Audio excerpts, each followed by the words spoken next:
A my budeme teda pokračovať druhou témou, ktorú sme si na dnes pripravili. A chcem poprosiť, aby k nám prišiel Pálko Kriškerský.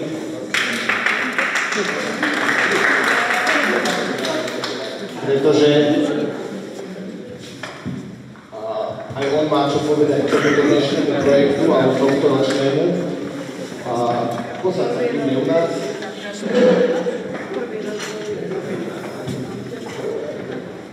Takže predstavím aj teba, inžinier Pavol Kriškerský vyštudoval Slovenskú vysokú školu technickú, stavebnú fakultu, odbor geodézia a kartografia. Po ukončení štúdia pracoval v slovenskej kartografii v Bratislave a potom, ako sa odsťahoval do Veľkého Krtíša v roku 1981, bol neskôr vedúcim strediska geodézie vo Veľkom Krtíši. Po roku 1989 riaditeľom katastra v Krtíši. Od 92. bol riaditeľom súkromnej firmy Geomerka, vykonával súdnoznaleckú činnosť v odbore geodézia a kartografia a od roku 1998 je občanom Horného Kameňa a našim susedom na Kaštanovej a užíva si zaslúžený dôchodok. Ešte raz vítanie. Ďakujem za vítanie. Ty teda celý život kreslíš mapy, meriaš terén, podobne ako každý chlapec, ktorý si nakreslí nejakú mapu svojmu pokladu alebo nejakej skríši, ale teda kreslí to veľa ľudí, ale nie každý to vie. A nie každý stretol naživo toho, ktorý to vie, tak skús nám teda povedať niečo o tom, čo sú to tie mapy, na čo vznikali, aké vznikali a čo sa z nich dá vyčítať, pretože naozaj v tomto projekte budú veľmi dôležitými zdrojmi informácií. Tak v podstate všetci dobre vieme, že mapy vznikali pradávno a stále boli vyjetovávané kvôli potrebám ľudí. Začínalo sa to tými mapami kontinentov, poznávaním obchodnej cesty, až to prešlo do oblasti vojenských a vznikali hlavne vojenské mapy. Postupne sa prešlo až k tomu, že bolo potrebné zaznamenávať drobnejšie veci. Jednak to boli pozemky a podobne. Tak kvôli tomu vznikali rôzne mierky map. Dneska môžeme triediť mapy na malé mierky, stredné a veľké mierky. Veľké mierky sú do rozsahu 1:5000 asi. Stredné mierky 10 000, 50 000 až 100 000 a malé mierky 100 000 a viacej. V podstate kedysi podľa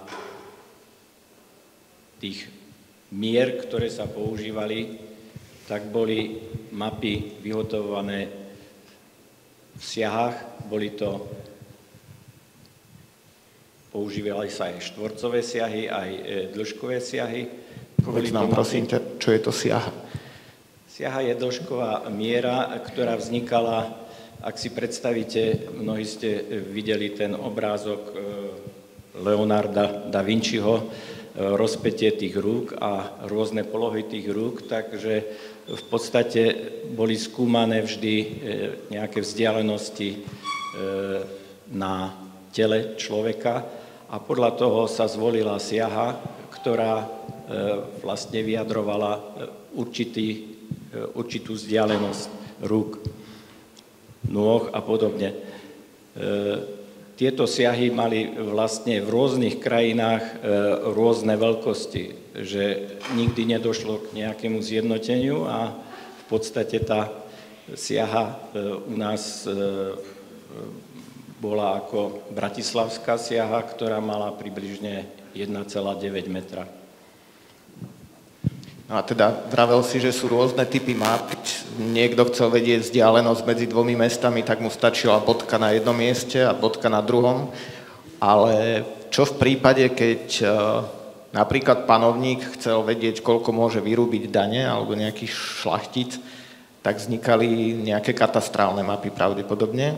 Ako to celé začalo, keď už na týchto mapách teda bolo o mnoho podrobnejšie zachytené nejaké mesto. Áno, v podstate vznikla potreba približne v 17. storočí sa začalo uvažovať o tom, že je potrebné zachytiť pôdy šľachticov a podobne. Tak na základe toho vznikali rôzne patenty. Bolo ich viacero, až v polovici 18. storočia vznikol tereziánsky kataster, prvý tereziánsky kataster, potom bol druhý tereziánsky kataster, neskôr jozefínsky kataster vznikol až v roku 1849 vznikol tzv. Stabilný kataster, na základe ktorého ešte v súčasnosti máme tie mapy, ktoré vznikali v tomto období podľa toho patentu, podľa toho zákona. Boli to väčšinou mapy v mierke 1:2880 a 1:1440, kde boli zobrazované vlastne tieto pozemky. Boli to pozemkové mapy, vychádzali z určitých rozmerov, podľa toho, jak tá siaha ako mohla zobraziť na ten mapový list. Boli tam potom ešte pracovné mapy, tzv. Štvrtky alebo indikačky. To boli rozdelené tie pozemkové mapy na 4 časti, aby sa to dalo poskladať a v podstate využívať ako pracovná mapa v teréne. Tieto indikačky dostali ten názov podľa toho, že už tam boli vyfarbované nejaké súčasti les a podobne, intravilované časti. Tieto mapy boli tvorené, ako už bolo spomenuté, za účelom evidovania pozemkov a evidovania držby. Na základe toho bola vyrubovaná pozemková daň. V podstate ten katastrálny operát obsahoval mapovú časť a písomnú časť. V písomnej časti boli parcelné protokoly, boli tam katastrálne hárky. Pre každého držiteľa bol jeden katastrálny hárok, na ktorom bola výmera pozemku, bol tam druh pozemku, potom v podstate parcelné číslo, a zároveň aj ten katastrálny výťažok, na základe ktorého bola vyrúbená tá pozemková daň. Tieto mapy boli vyhotovené na základe už geodetických metód merania. Pri tom všetkom samotné plochy sa vypočítavali graficky, ale v podstate boli to už matematické základy a tie výmery pozemkov boli dostatočne presné na to, aby vyjadrili ten pozemok, výmeru toho pozemku. V tej písomnej časti katastrálneho operátu ešte boli aj menné zoznamy, abecedné zoznamy, prípadne zoznamy domov a podobne. V modrom kameni sa takto mapa katastra vyhotovila v roku 1868. Odvtedy ju máme ju tuto na obrázku. Je vidieť, že táto mapa už bola farbená v určitých častiach. Na tej čierno-bielej fotke je vidieť vlastne tmavšie časti a svetlejšie časti. Ja dovolím sa na chvíľku pristaviť pri nej, lebo som si ju pozeral. Tak napríklad tu už máme mená majiteľov, rechtorík, bariak, čiže každá jedna parcela, kde sa zmestilo meno asi však, lebo tie menšie nie sú popísané. A čo ma zaujalo je, keďže to je 1868, si vravel, tak na mieste, kde nestojí kostol, tak ešte nestal kostol, lebo to bolo 20 rokov predtým. A vieme, že Balašovci slúbili pozemky cirkvi na výstavbu kostola, ale grof Forgáč si to rozmyslel. Tak tu je ešte napísaný grof Anton Forgáč. A prázdna časť No a keď pôjdeme dole mestom,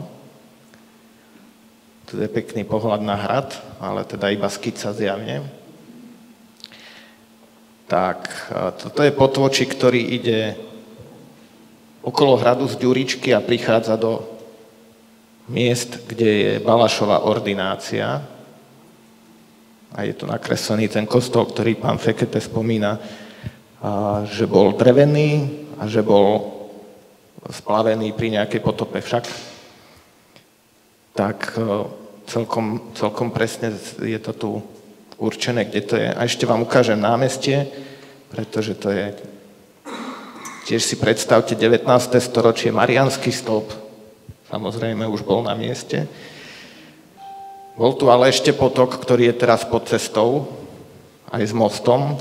No a na miesto, kde sme teraz, tak neviedol vtedy most. Vlastne nebola tu žiadna stavba na tejto strane potoka. A všetko boli, ale nie je také, ako sme na ne zvyknutí. Našli sme tam aj naše domy na našej ulici, ale o tom neskôr. Ale je veľmi pekné, že máme takéto podrobné nákresy. A historické. Zároveň s týmto mapovaním katastrálnym vznikali, keďže toto bola evidencia držby, užívania, tak vznikali mapy, ktoré evidovali vlastníctvo, majetkovú podstatu. Boli to pozemkovo-knižné mapy, ktoré vlastne nemali geodetický základ, neboli merané geodetickými prístrojmi a výmery neboli počítané buď graficky alebo analyticky. Robili sa len pohľadom tieto mapy, zakreslovali sa, vidíte to, jednoduchou metódou, krokovaním sa zisťovali miery dĺžkové a tento princíp zakladania vlastníctva sa volal tzv. Intabulačný, kedy vlastníctvo zapísalo do pozemkovej knihy zápisom. Vtedy sa aj vlastníctvo nadobudlo. Tieto mapy, ako spravovali aj celú písomnú časť notariáty a takisto ako katastrálny operát obsahovali tú grafickú mapovú časť, ktorú teraz vidíme z modrého kameňa a zároveň aj tú písomnú časť. V písomnej časti boli najdôležitejšie pozemnoknižné zápisnice, ktoré tvorili vlastne súbor všetkých parciel s údajmi, takisto ako aj v bývalom katastri, kde boli druhy pozemkov a výmera, ktorú len ľudia priznávali.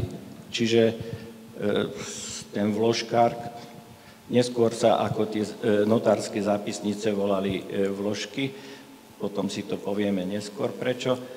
A vlastne ten vložkár, ktorý chodil a zapisoval, keď sa robili tieto mapy, konkrétne pozemnoknižná mapa vznikla aj operát v modrom kameni v roku 1860, tento, ktorý vidíme, tak v podstate ten vložkár sa len spýtal ľudí, že koľko máte pôdu, akú výmeru a ľudia povedali, to sa mu zapísalo. Hej. Čiže tá výmera vtedy nebola podstatná, tam bolo podstatné to vlastníctvo k tomu. A táto mapa teda vznikla tiež v tom istom období približne? No, v roku 1860. V 68. Vzniklo 1868 katastrálna mapa a operát, hej, a táto v 1860. Čiže o tých 8 rokov skôr. A máme teda, vtedy sme mali dve, ale dnes už máme jednu katastrálnu mapu. Tak ako to prebiehalo, že sa tie mapy spojili? Áno. Skloubili? V podstate neskôr, už koncom 20. storočia, 19. storočia, prišlo sa na to, že je potrebné ako zjednotiť tieto dva operáty. Proste, aby sme nemali dva operáty, aby sa nemuselo v dvoch operátoch viesť a zvlášť držba, užívanie a zvlášť vlastníctvo, tak kvôli tomu sa prišlo k takzvanému zjednoteniu. Na ten matematický základ geodetické merania s presnými výmerami, s presnými na tie možnosti, aké boli, sa vlastne identifikoval tento pozemnoknižný stav. Takto vtedy od tej doby konca 19. storočia vznikali zjednotené operáty, kde už to vlastníctvo, majetková podstata bola zapísaná v pozemnoknižných vložkách. V podstate... Postúpime na ďalšiu mapu? Môžeme.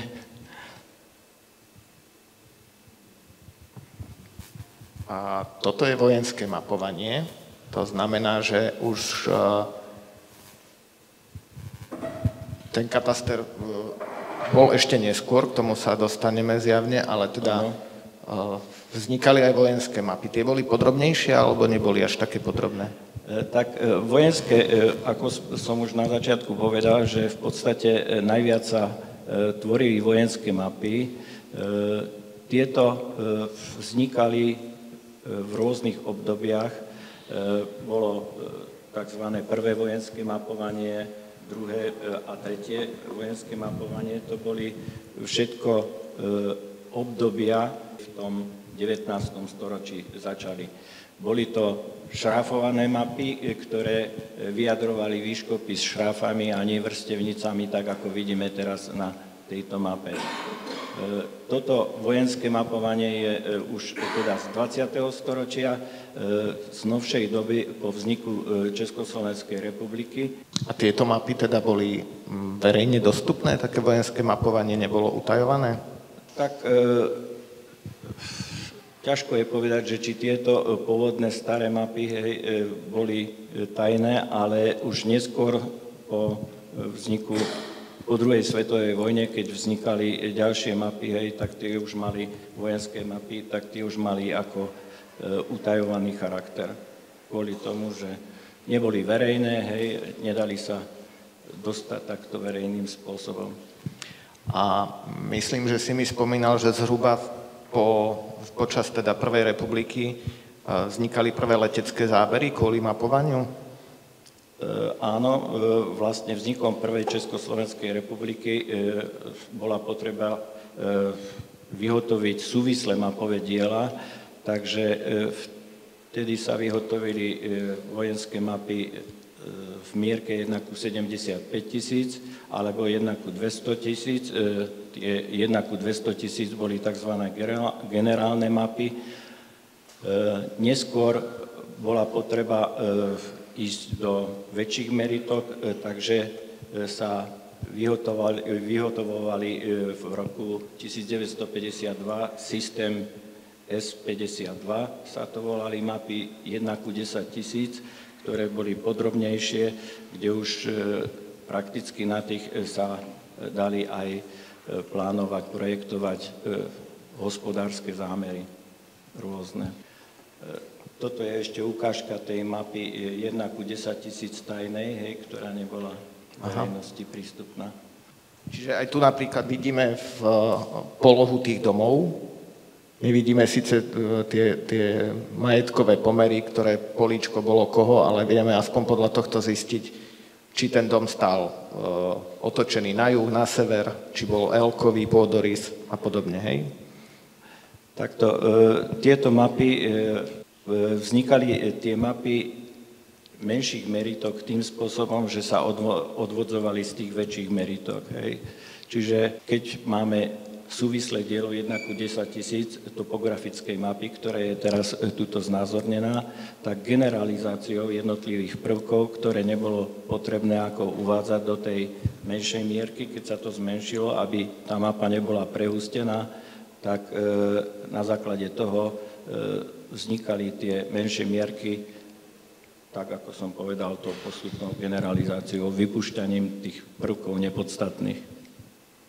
Ale teda nie je teda pravda, že by pri každej mape navštívil Modrý kameň nejaký geodet, ktorý by pozakresloval to všetko, ale odvodzoval to už od toho, čo bolo nakreslené.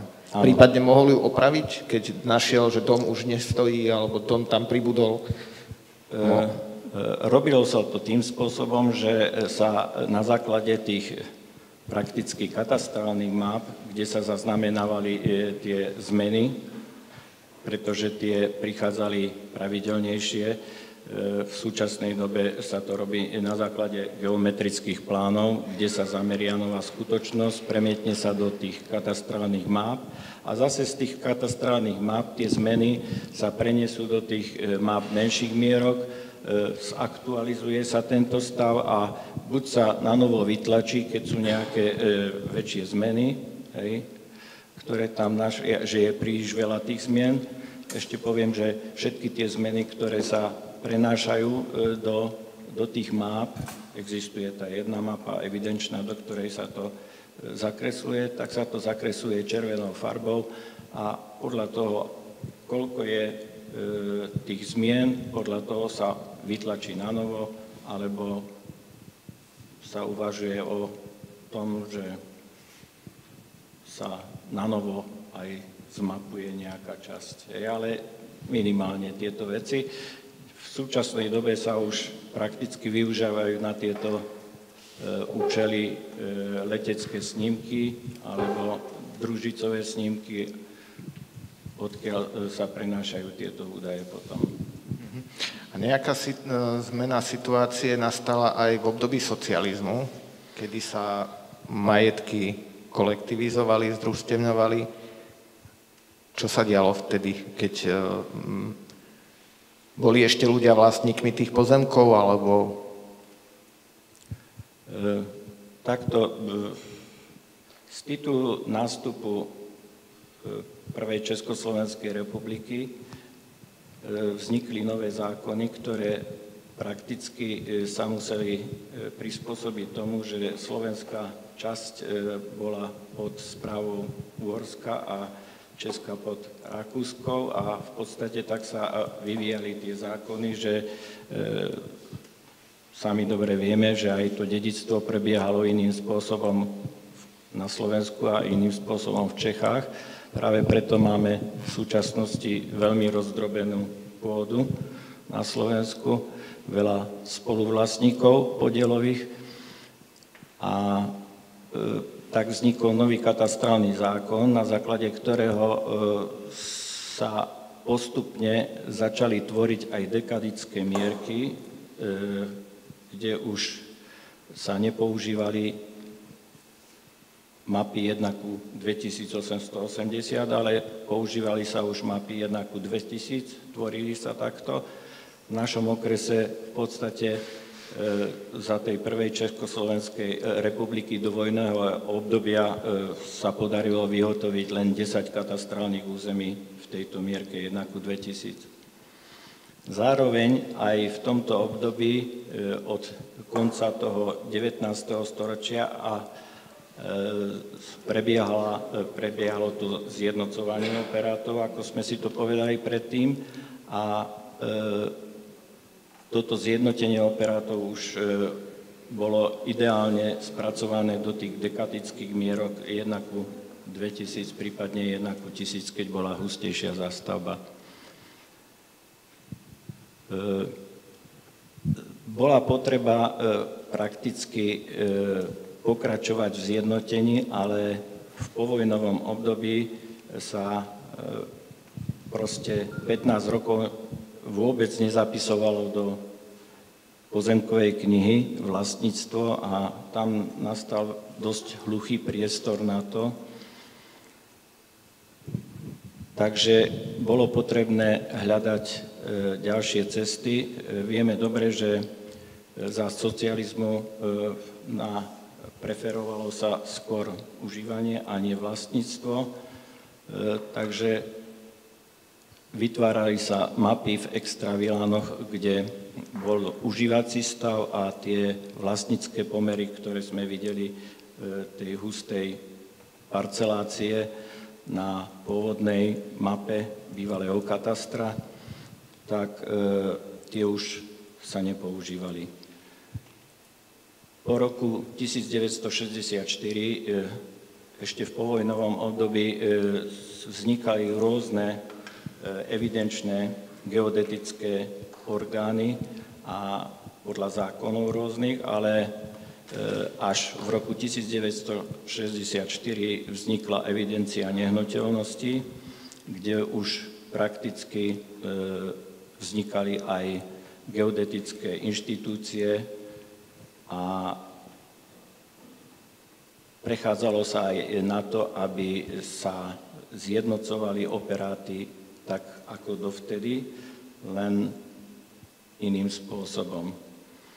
Až po roku 1989, keď vlastne sa zmenili pomery, tak znovu prichádza k tomu, že vlastnícka pôda v extravilane je preferovaná a bolo potrebné znovu sa vrátiť do toho obdobia tých starých katastrálnych map 1:2880 a na základe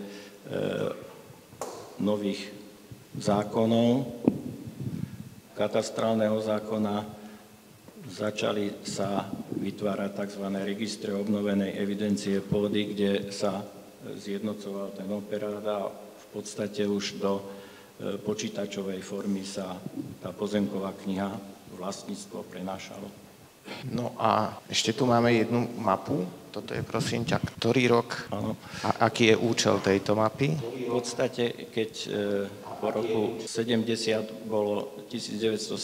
bolo potrebné využívať aj pre projektovanie a iné účely mapy strednej mierky 1:10 000, to je táto mapa, tak mali sme dovtedy len tie topografické tajné mapy, ktoré neboli verejnosti prístupné. Táto mapa, to mapovanie po 70. roku sa už volá ako základná mapa veľkej mierky. Je to 1:10 000 mapa, kde sa výškopis prebral z tej topografickej mapy 1:10 000 a polohopis sa aktualizoval tým spôsobom, ako sme hovorili, že zmeny, ktoré boli vyhotovené v katastrálnej mape, sa preniesli do map 1:10 000. Čiže toto je základná mapa. Z nej sa potom zase odvodzovali ďalšie mapy menších mierok, 1:25 000, 1:50 000 a tak ďalej, 100 000, 200 000 podľa potreby. Super. Ja myslím, že teraz vidno to, že keď sa niekto zaoberá mapami, vie tak veľa podrobností, čo my ostatní nemáme šancu ani pochopiť, ale môžeme si to vypočuť a byť si vedomi toho, ako do hĺbky sa dá napríklad téma mapovania modrého kameňa skúmať a čo všetko sa dá stadiaľ vyzistiť. A keďže my v tomto projekte budeme aj skúmať tieto mapy, tak nám povedz, ktorá je teda najdôležitejšia. To 19. storočie? Tak keď si zoberieme začiatočný stav, že v podstate tá najstaršia mapa, mapa bývalého katastra, prípadne tá pozemnoknižná mapa, ktorá, keď preidentifikujeme na ten stav katastrálny, pozemnoknižnú mapu, tak vieme si predstaviť tú zástavbu. Tam je len ten rozdiel v tých 8 rokoch. A pre nás asi bude najdôležitejšia tá katastrálna mapa z toho 1868 roku. Žiaľ, jak som pozeral teraz spätne do podkladov, aktualizácia tejto mapy prebiehala len postupne pomaly, nie nejakým mapovaním súvislým z tejto doby. Takže nemáme nejaký ďalší pohľad z obdobia napríklad začiatku 20. storočia alebo z prvej Československej republiky, prípadne z vojenského obdobia, medzivojnového obdobia, až potom nástup po tom roku 1964, keď vznikala evidencia nehnuteľnosti a zároveň na základe toho, že došlo k automatizácii, k digitalizácii týchto starých map a v súčasnosti cez programy rôzne počítačovou formou vieme si vyhotoviť rôzne mierky, aké potrebujeme. No a pre nás je dôležitá tá podkladová mapa, bývalý kataster, z ktorej budeme vychádzať, a súčasný stav, ktorý je zmapovaný, zaktualizovaný dneska už aj na základe leteckých snímkov, satelitných snímkov a vyhotovenia ortofotomapy. Super, ďakujem ešte raz, že si prišiel a že si sa stal súčasťou tohto projektu.